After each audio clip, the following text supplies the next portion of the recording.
2024 was a great year for LEGO Harry Potter, and today I'm going to be ranking all LEGO Harry Potter sets released in 2024. Just so everyone knows, this list will only include regular retail sets, so no advent calendars, promotional items, or poly bags will be included. And lastly, before we get to the list, I hope you enjoy this video. If you do, please give me a like down below, it helps out the channel. There were 15 regular LEGO Harry Potter sets released in 2024.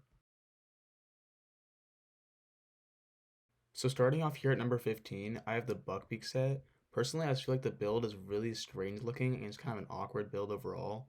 And then the random stone wall and the really blocky looking pumpkins really just aren't doing it for me. I don't think the price is great either. Just personally, I'm not a big buildable creature guy anyway, so personally this is my least favorite set of the year. Coming in at number 14, I have the Hedwig at 4 Privet Drive set. Honestly, there's not too much wrong with the set other than I'm not super interested in it. The build is a cute little build, and I like the little trunk with the little items in it, but there aren't really too many desirable prints, or obviously there's no figures in the set. So overall, this is not a super desirable set for me personally, so that's why I got its ranking where it did. At number 13, I've got the Forbidden Forest set from March. This set honestly is kind of just disappointing for me. When I heard the rumor about the set, I really wanted it to come with a unicorn, and instead they just included Buckbeak again. And all the characters in this were reused except for the new print for the Pixie, and they couldn't even come up with any creative characters, and they just put Hermione and Ron there. Honestly, the coolest part about this set is all the glow in the dark pieces, so that's why it's at its ranking. I've got the buildable Mandrake set here at number 12. Honestly, I think it's a pretty cool looking build. There's just better sets. I'm just not a big buildable creature person. But honestly, it looks pretty cool. Like you can just grab it out of the pot and it like all folds out and stuff. It's actually a pretty cool set. Number 11, I've got the Flying Fort Angela. This set is just $15, and honestly, there's not much like wrong with it. It's like a perfect build, if I'm being honest. I just already have two Fort Angelas from Privet Drive and the Whomping Willow set, so there's no need for me. But for people who don't have it, I think it's actually a great alternative. So I think it's actually a really good set. And cracking the top 10, I've got the Talking Sorting Hat from March. This was the first ever LEGO set to be able to talk, and I think that's actually really, really cool. It's just really expensive at $100 for less than 600 pieces. So overall, it's an interesting set because I really like how the way it talks, but for a display piece, it's not the best, and it's just kind of expensive with only one figure. So overall, I really like the concept of the set. It's just a little bit overpriced and not exactly what I want. The Hogwarts Potion class is at here at number 9. And this set overall is just kind of a small set for $40. I actually really like the set. It's got some really cool potion pieces, and I like the little bins with all the ingredients. Four figures is also a good amount for the price. I also just really don't like the way it connects in the Great Hall right now. I hope it connects differently in the future to the Hogwarts system because right now, the way you have to fold it up and slide it under the Great Hall, replacing one of the rooms in that set, is just really awkward to me. So hopefully they fix that. Overall, though, it's a really good set. I really like it. It's just definitely to me like $5 or $10 overpriced. Number 8 is the Diagon Alley Ollivanders and Madame Malkin set. This set is actually a really cool set. I really like these buildings and the way they look from the exterior. I'm not the biggest fans of the interior because they're just not very deep. It's like a really shallow, only like a few studs deep interior for both of them. Overall, I think the set is definitely a little overpriced. I do think it goes really well with the Weezes Wizard Weezes. That's how I have mine displayed with the Weezes Wizard Weezes, and it looks really, really nice. I can't wait for them to come out with more extensions to this diagonal because I think it's going in a really good direction. Overall, though, I wish the set was either a little bit bigger or $10 or $20 cheaper. The figures are good though. Number 7 is a set I picked up right when it came out, and this is the Hogwarts Boathouse.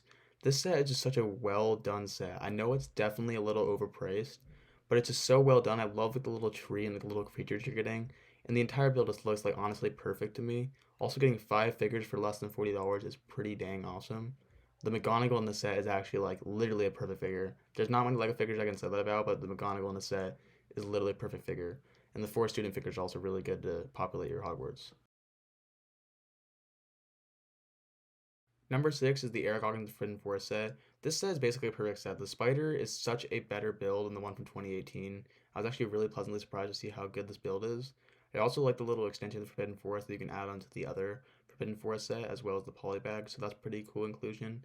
The figures are simple, but they're good enough, and honestly, for 20 bucks, you can't really go wrong with this one. Into the top 5 we go, and at number 5, I've got the new Hagrid's Hut. This is such an awesome build. Like, it's so cool how it's fully enclosed, and you can open it up, take the roof off to get access to the interior. It's just a really, really cool set. The figures are also really cool. I love the new Hagrid with the new print. Overall, though, the set is a little bit overpriced, even with the new Fang and Norbert molds. The set is still just a little bit overpriced, but overall, it's just such a great set. Like, really, really cool.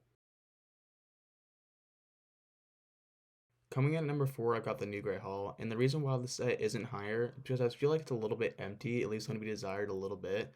Like the main part of the Grey Hall only has 2 tables, and there's like no fireplace or anything. And in the basement, I feel like they kind of waste space by using the pull-out rooms instead of just making rooms in the basement. I feel like you could have much larger rooms in the bottom part of the set. Instead, they're going to be able to be pulled out, and they were much smaller without even sidewalls. So that just kind of annoys me. The rest of the set is like really cool. Like, it looks amazing from the exterior. I really hope they come out with a great tower set to combine with the set because I don't make it look much better. The figures are also really good. I really, really like that cave troll. And you're also getting some other really good figures for the first time, like the Fat Friar. Overall, the set is an interesting one. I really like it. Overall, though, I do prefer the 2018 one because it was only half this set's price. So if you do have the 2018 one, I don't really see a need of getting this one. Onto our podium of 2024 LEGO Harry Potter sets. At number 3, I've got one set that really surprised me, and it's the Hogwarts Castle Owlry that was released in March. This set, honestly, is so cool looking. Even though it may look a little bland from the outside, I really like it when you put some owls flying out of the windows with those little translucent pieces. It looks really, really cool. Overall, the build is just really awesome. I love the little tree attached to the side as well. The printed owl treats are really cool as well. The interior is just really nice overall as well. And the set is actually like really tall, like it's almost as tall as the Hogwarts Astronomy Tower from 2020. So I think you're actually getting a really good value at $45. All right, number 2, I've got the Collector's Edition Burrow. This set is really expensive, but it's really, really good. It's a fully enclosed Weasley family house, the Burrow. It's got like every room you would want in the Burrow, all the bedrooms. You got the big kitchen. You got everything. You got the little dishes washing themselves. You got the Floo network, which is also included in the gift with purchase, and some really, really good figures as well. I really like the hat they used for Arthur Weasley. It's really cool. You also got Errol the owl for the first time. Overall, just like a really good set. I can't really imagine a Burrow ever being better than this one. So if you're looking for like the best Burrow, I would definitely get it. Although if you do have the 2021, you don't really need to get it. If you don't have it though, I would go for the set. The set is really, really good and honestly worth the money.